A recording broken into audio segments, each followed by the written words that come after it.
This is a video on my 1990 Chevy Silverado. Truck's been in my family for a long time. My dad actually picked me up from daycare in this truck years ago. It's been through a couple engines, drivetrain combinations since then. So it's going to be like a little walk-around overview. I remote mounted the battery in the bed, and you'll see why. I ran out of room under the hood, and so since that was back here, I went ahead and cut this access hole so I could get to the battery and the fuel pump, because you have to drop the tank or pull the beds on these trucks to get to the pump, which is a bitch. I painted the truck myself in the driveway. It's John Deere Blitz Black tractor paint. I think it turned out really good. And I masked off and taped the Chevrolet panel on the tailgate, which I think looks pretty trick. Underneath, got a 14-bolt rear end, 9.5-inch ring gear, 488 gears, True Track limited slip differential. You can see the cow tracks, traction bars. Those really helped a lot. I always had crazy wheel hop and axle wrap problems up until I put them on, and they work great. Let's look under the hood. It's kind of a mess inside.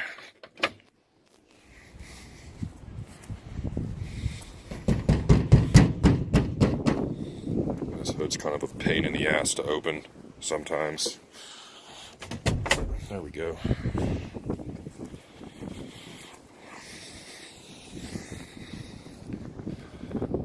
What is that? Oh, that's an intercooler. Okay. So you know you got something interesting.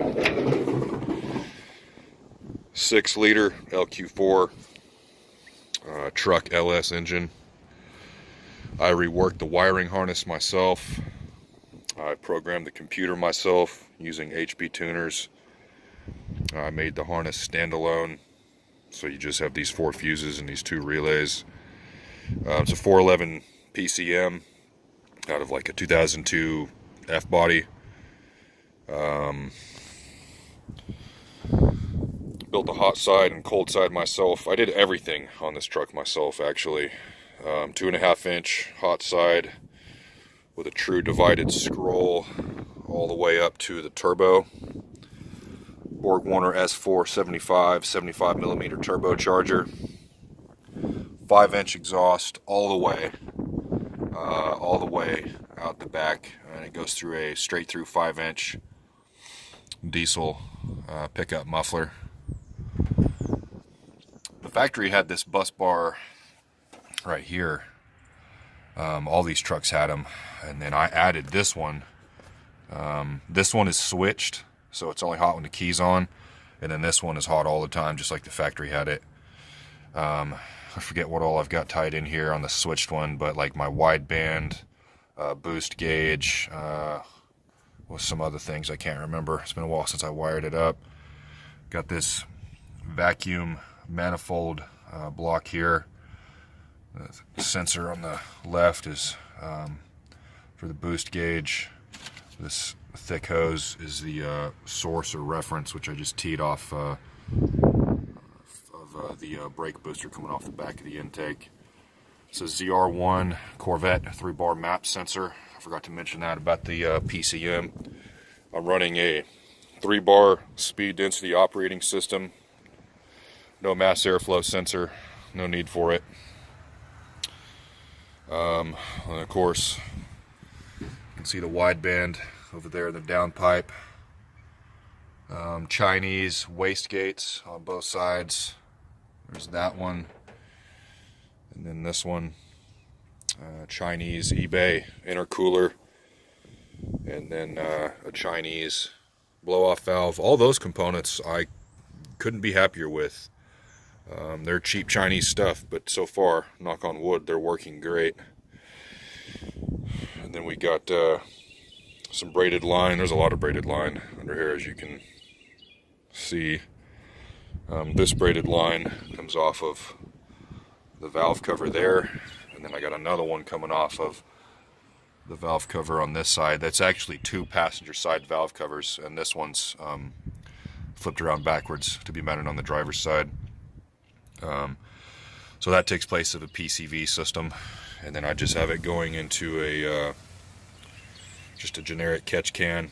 I still need to tidy up some of the wires on this thing, which I'll get around to doing eventually. Got a remote bleeder for the clutch hydraulics. I think I got this from Tick Performance. If you've ever bled hydraulic systems on these vehicles, you know that sometimes that is a fucking nightmare. But with that remote bleeder, man, it couldn't be easier. And speaking of clutch hydraulics, running a 6-speed manual T56 out of an F-body. It was an LT1 style. I converted it to an LS1 style, which is actually pretty easy. You just change out the input shaft in the front plate, or mid plate as it's called sometimes. Let's see. I need to wash all the coffee drips off the carpet. No big deal. This truck originally had different door panels. They were like the fiberboard kind, and they tend to always fall apart no matter what, and if they ever even slightly get any moisture on them, they fall apart. So these plastic ones look about the same. I mean, they're a different style, but I don't think that they're aesthetically any better or worse than the others, but they damn sure hold up better. So I swapped those in here. Silverado truck, so it's got power windows, power locks. I mounted my OBD2 port over on the passenger side whenever I converted this thing from a TBI small block into an LS. That just made more sense to me. I don't know why in the hell they mounted the service ports over here on the driver's side. You can see right there the OBD1, which is no longer used, just dangling. But that made more sense to me to put it over there out of the way. I insulated this truck a lot with the windows rolled up. It's really pretty quiet in here, except for the loud ass exhaust. But I've got, trying to think what all layers of insulation. I went down to bare steel on the cab floor, and then I did butyl rubber, which is the generic term for like that fancy Dynamat stuff. I mean, you know, a person doesn't need to spend the money on the Dynamat because it's just literally rubber. There's nothing high-tech about it at all, so there's cheaper alternatives. Then on top of that, I got closed cell foam. I think I got that stuff from one of the hardware stores, like Home Depot or something. Frost King, I believe it was. Then I got jute padding on top of that, and then carpet on top of all of it. And so that really, probably can't see it. Yeah, it's all farther down there, but that really helped a lot. I retained all of the stock gauges. This truck being a 90, it actually had the Moonies, as some people call them. They're like these little goofy half-circle paper gauges. I like needle gauges a lot better. I'm just more of a traditionalist. All of the factory gauges work. The factory tech was always kind of lazy, so I've got this Sun Super Tech in here, which it recently started acting weird. I think it's something's messed up with it, so I'm probably gonna have to buy another tech. But all the factory gauges work. The key on and the wideband and boost gauge do their thing, and then they're ready to go. Check engine light, just a simple LED. Crank it real quick.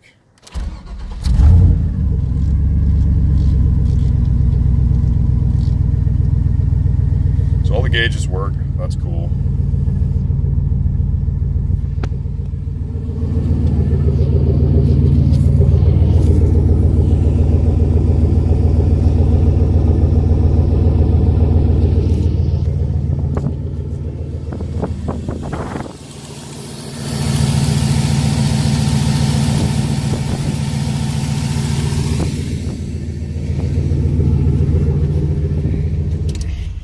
There's the laptop that I use for all my tuning. I got a train about to roll by here.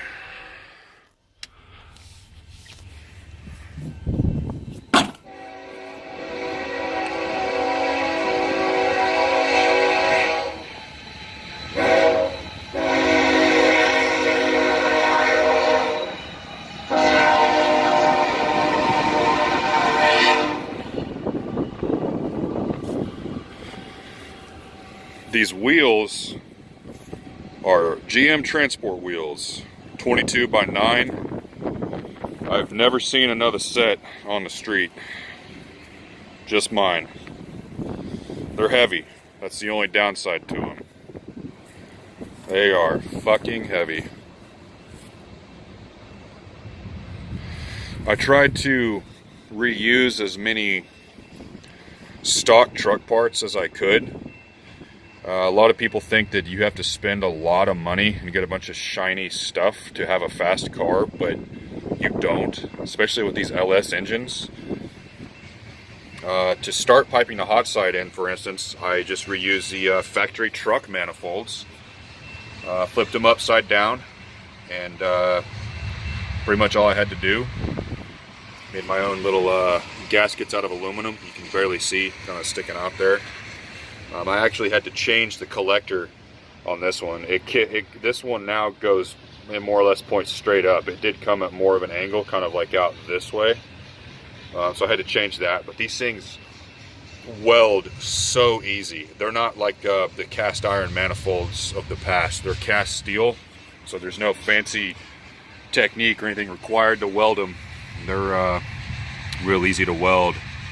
One of the things I had to do, since I reused the factory truck manifolds, is the plug wires were an issue. So what I did was I flipped the coil brackets upside down, which you then had to switch the wires so that they're firing correctly again. Real simple to do though. Just flip them upside down, change the wires, and then I'm using like 96 to 98 Vortec pickup plug wires. They're the correct end to go on the coils, and then they go down and attach to the spark plugs real easy.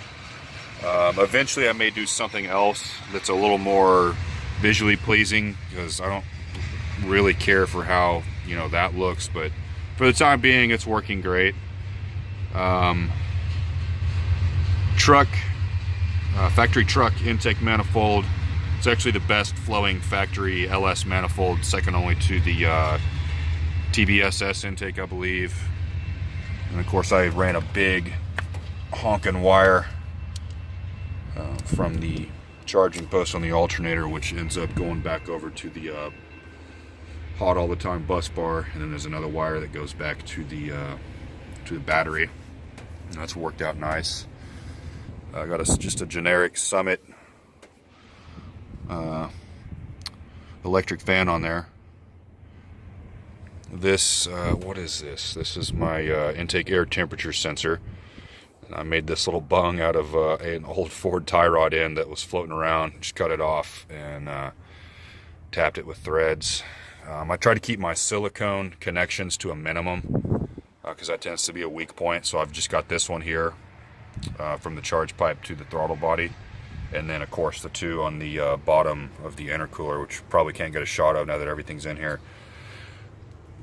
The steering box. The steering box is a 454 Super Sport steering box, which is a bolt-on deal for any of these trucks of this body style, and it gives you a quicker ratio. I want to say it's like 12 to 1 as opposed to 15 to 1. That plus, I don't know if I can get a shot of it. You can barely see down in here.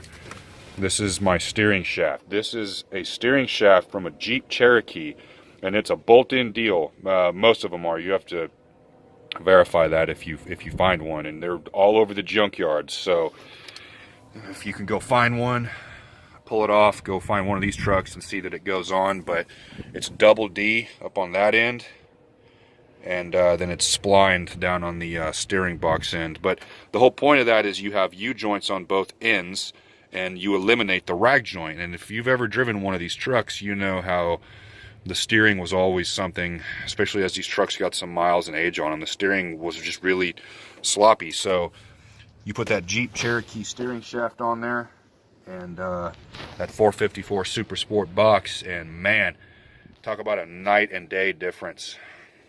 Let's see what else on here. Every bushing on here is poly. There is no rubber bushings on this truck at all anymore. something else I should point out. Solid motor mounts. A lot of people cautioned me against using solid motor mounts, telling me that it would vibrate a lot more. In my experience, that couldn't be farther from the truth. I cannot tell that it vibrates anymore at all, because as far as I know, it doesn't. And of course, no more replacing motor mounts ever. So that's awesome. Let's see what else. This is a half-ton truck. So originally it was a 5-lug. What's going on here? I got 6 lugs, front and back. So I have 3/4 ton light duty C2500 rotors, which is a bolt-on deal.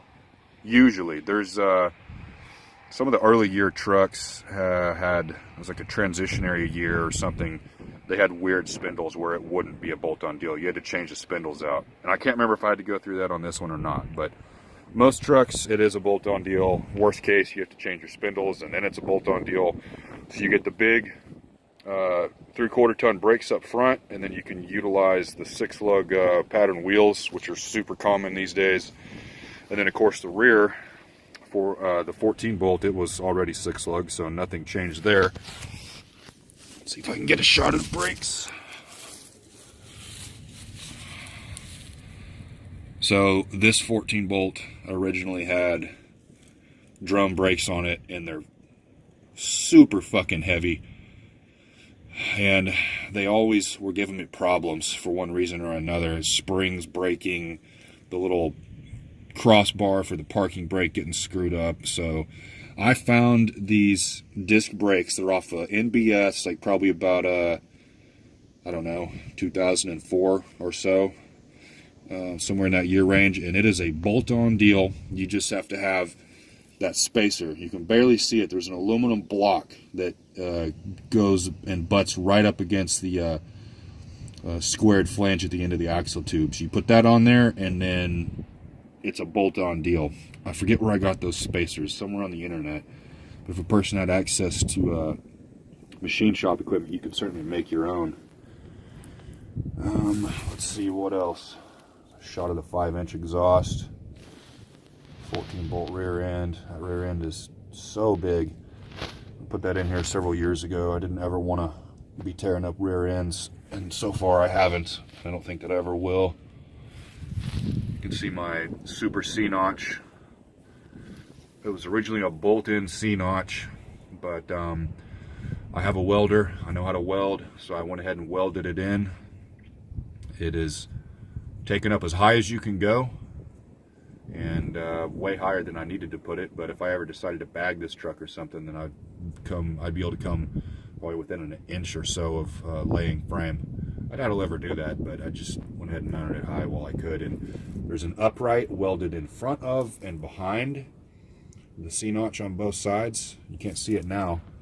You can see the little rosette welds back here where I tied it in. But so there's an upright in front of and behind the cut. And the notch itself is welded in, all on the other side, mainly where you can see it. And then I plated this side, put the rosette welds on the plate on this side to tie the plate into the uprights. And then, of course, I have a piece of square tube on top of all of it, so super rigid. I did have to remove that bed floor brace. You can kind of see. Now, I had what I thought was a pinion seal leak, but I don't really know that it does leak. I think I've just been overfilling it. So kind of just been waiting and seeing what goes on there. 4.6 drop on the truck. I didn't roll the fender lips, so I have to be kind of careful sometimes whenever I go over bumps and whatnot.